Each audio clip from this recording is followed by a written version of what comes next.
akatonyeze Peter H. Reynolds, Akamwenyu Records,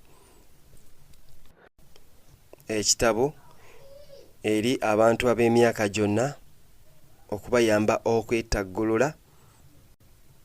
Essomo ly'okusiiga ebifaananyi lyali liwedde naye Vashiti yali akyalemedde ku ntebe ye, olupapula lwe lwali lukalu.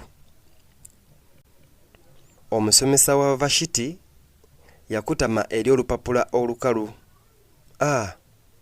Eddubu ly'omu muzira wakati mu muyaga gw'omuzira. N'agamba, kisesa. Vashiti n'agamba, sisobola kusiiga kifaananyi. Omusomesa we yamwenya, kola bukozi akalambe era olabe gye kanaakutwala. Vashiti yakwata maaka era n'awa